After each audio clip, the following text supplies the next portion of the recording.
炸弹气旋席卷加州，暴风雨恐导致洪水灾情。共和党分裂持续，6轮投票决不出众议院议长。疫情打击教育，研究显示，孩子终身收入或损失7万美元。加州山区积雪量达40年最高，旱情得到缓解。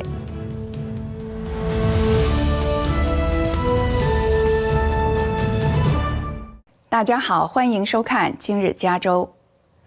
面对降雨高峰，南北加州将可能爆发洪水泛滥的灾情。其中，旧金山市府已经派遣人员清理3000多条排水管，做好迎接新一波暴风雨的准备。周三，在加州西北偏西约500至800英里处形成的炸弹气旋，将为全加州带来大量降雨。根据报道，中北加州多数地区将有5至8英寸的降雨量，山区的降雨量预计会高达8至12英寸。为了减轻灾情，旧金山市府已经派遣2500名义工清理了3800条暴雨排水管。In fact, what we saw within a 24-hour period was a 5.5 inches of rain, which is one of the second largest amounts of rains that we have seen within a 24-hour period. In fact, it had not happened in San Francisco in this capacity since 1849. 国家气象局表示，这波炸弹气旋的影响范围非常广，可能造成洪水泛滥、道路被冲毁、泥石流以及大范围停电，甚至出现灾情伤亡。There could be some pretty heavy precipitation and strong winds that cause some problems down south as well. The main impacts are going to be in Northern California, though, because the storm will be stronger up there and the antecedent conditions are much wetter. 炸弹气旋指的是一个气压急速下降的温带低气压，能快速吸收能量，并带来低温、降雪和强风。Rainfall rates are going to be high for a few hours around the time of cold frontal passage.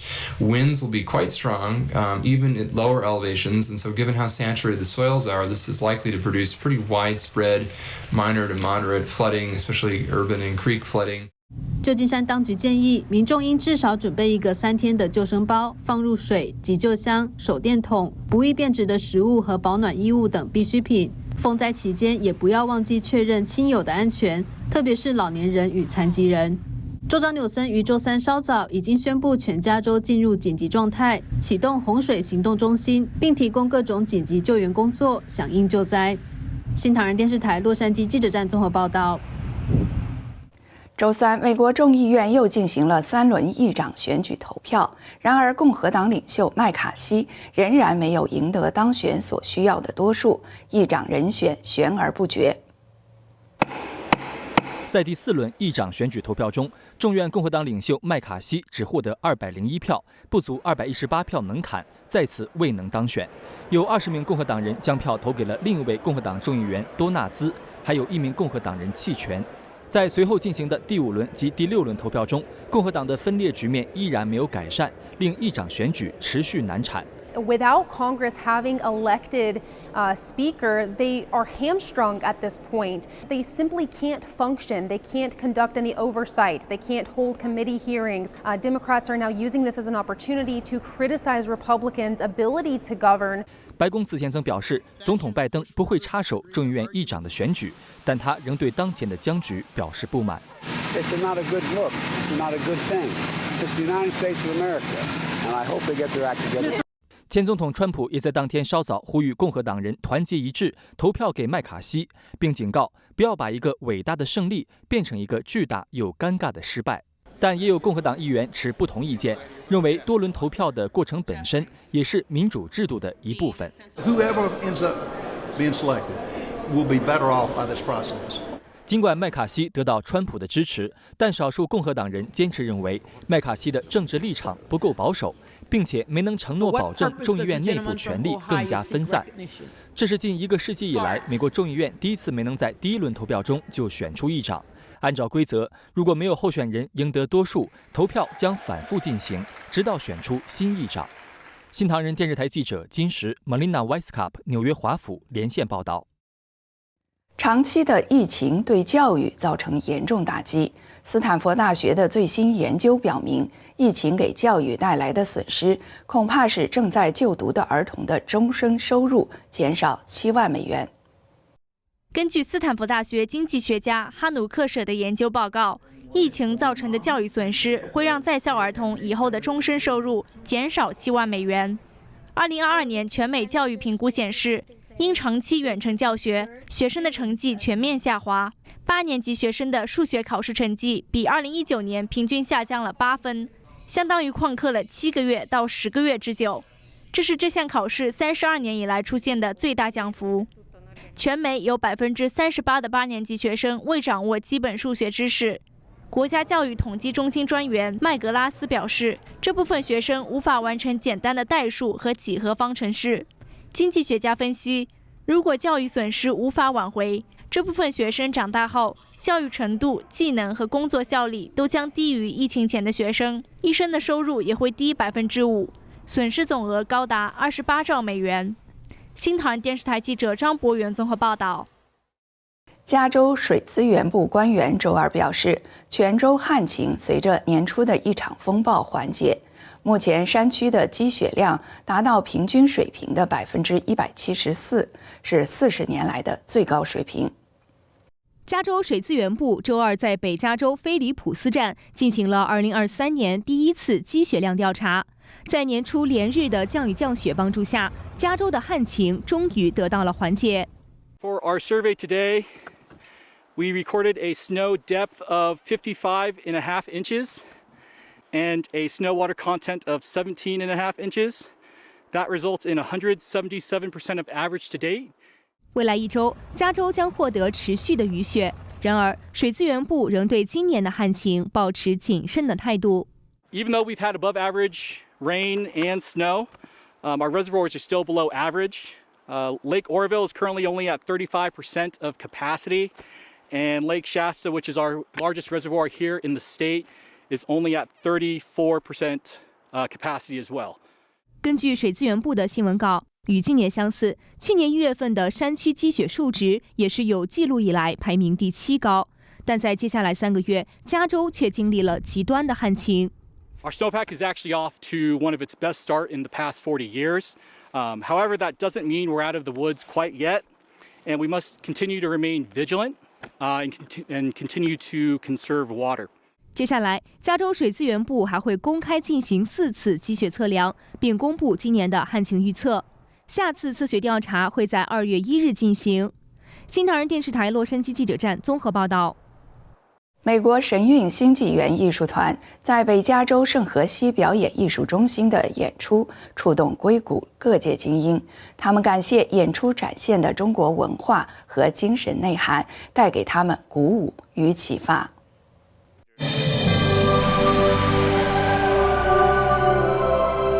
It was beautiful and it was very colorful. The choreography is just stunning.The way everybody moved together and all the colors and everything. It's very uplifting. It tells a story. I wish I could speak Chinese, but the interpreter, described everything well enough for us to understand what was going on, and we loved it. It's a beautiful production. I was really inspired. I didn't know what to expect.I was really impressed with the beauty, the color, the choreography, the storyline that it's telling, and the fact that it really touches the heart and soul, really, of every human being on the planet. 第一次走进剧院观看神韵，罗伊先生被神韵讲述的真相触动。他认为人们应该自己辨别真相。It's a huge eye opener because they speak the truth here, and it's another viewpoint. You have to be open-minded. You have to compare all the information that's out there. You can't listen to just any one source anymore. I don't care what your religion or what your faith is. It speaks to freedom and liberty and truth and beauty. What they talked about, compassion. What stood out the most was the way the people were moving into the background picture as if they became part of it. Divinely inspired and a lot of spirituality, I enjoyed it very much. We have an image of China, and this brings back the love and the spirituality of China the way it was. Now it doesn't seem that way, and it's sad. Sadness at times because of it not being able to be presented in China, and happiness because we're able to enjoy it here. 新唐人电视台旧金山记者站采访报道。赌城拉斯维加斯将在周四开启全球最尖端的消费者电子展。今年的展览有哪些亮眼产品呢？让我们先睹为快。随着 COVID-19 大流行的结束，今年赌城举行的消费者电子展比以往任何一年的规模都大，技术也更先进。No, wake up. Say hi to the big guy. 初创企业 AirUdate 发言人巴格介绍，这款机器狗展示的是一种新型的语音命令系统。公司希望未来的各种设备，像机器人、无人飞机、汽车等，都可以通过识别发令人的声音进行遥控。这双旱冰鞋看似普通，却内藏机关。鞋的后轮内藏有电机，在电驱动模式下，轮滑可以以最高每小时32公里的速度前行，不需要脚下用力，通过手持的无线遥控器就能轻松地加速和减速。展览上各种高科技产品琳琅满目，比如可以检测痴呆症、帕金森、抑郁或其他脑损伤的头盔。还有根据抚摸的轻柔程度摇尾巴的毛绒玩具。Well, we have 3,200 exhibitors, which is a lot more than we ever thought we'd get this year. And so our goal is about 100,000 people. 美国消费者技术协会主席夏皮罗把展览称作创新界的世界杯。本届展览1月5号开幕，8号闭幕，为限制人流，只对商家开放。新唐人电视台记者任浩综合报道。下面来看今天的财经快报。推特将迎来又一项重大政策改变。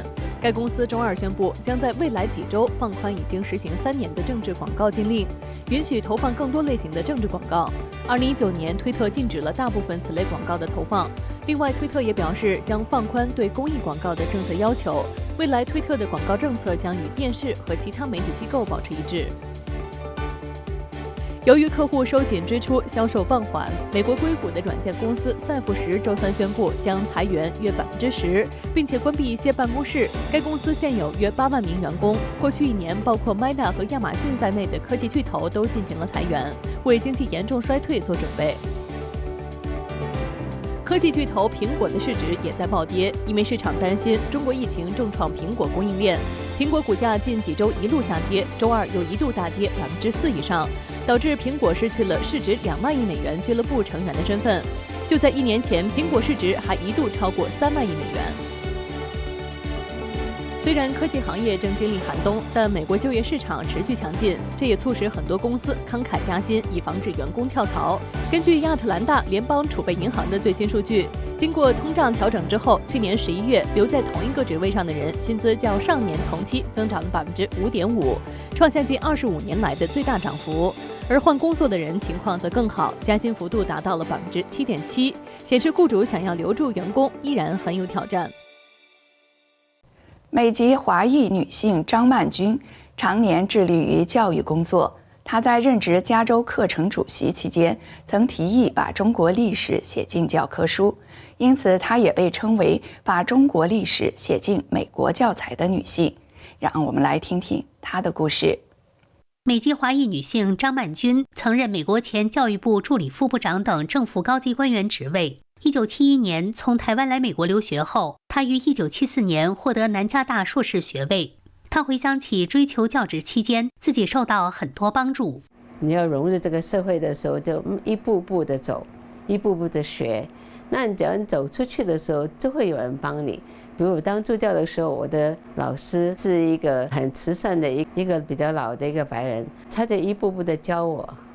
他就说：“那你现在做什么？你现在做什么？”而且我看到他怎么样跟美国学生的互动。1979年任教期间，张曼君发现许多来自中国的新移民为了帮助他们融入美国社会，南加州华裔家长教师协会因此成立。那个时候，蒙氏、Alhambra、San Gabriel 都是 Alhambra 学区，然后每个礼拜都坐在那里，每个礼拜都跟他们讨论说哪个学生被打了，你们管理，给他们很大的压力，而且有时候还去游行。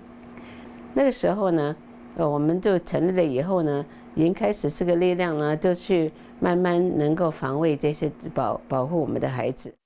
为了解决早期族裔纠纷的现象，他多次带西人师生去台湾学习中国文化，并因此获得洛杉矶县族裔和谐委员会颁发的安德森族裔和平奖。他认为各族裔应重视互相了解文化。他带了一团的中国的学生去了墨西哥做个访问。那这些学生去了墨西哥以后呢，对墨西哥的文化有认识，回来的时候就会跟别的中国学生说，我们怎么样能够跟他们一起交往，而且呢，在社区，在一个学校里面的和平的相处，这些是直接的接触的文化的时候呢，就会了解以后就会认同以后就会和解了。1993年，他被时任州长任命为加州特殊教育委员，并担任全州课程主席。因缘际会下，他成功推动把中国5000年历史文化写进美国教科书。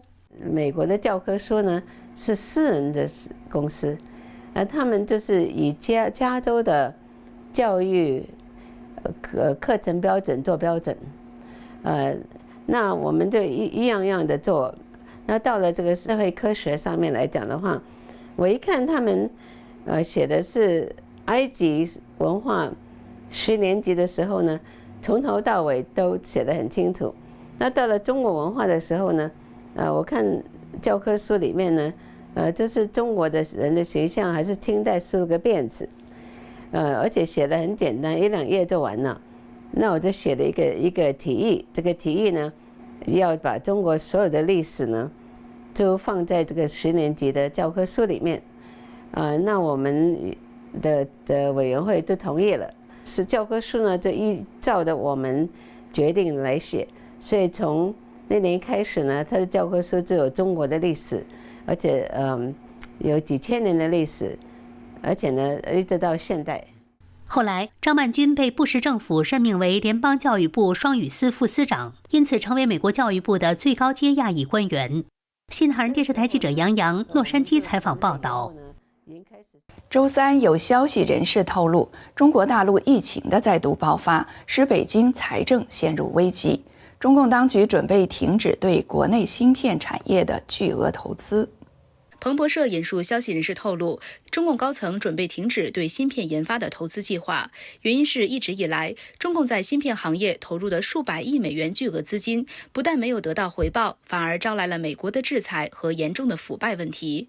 加上中共应对疫情时的过度消耗，加剧了北京当局的财政困难，甚至已有官员提出，通过降低中国半导体材料的成本来支撑当前的芯片制造商。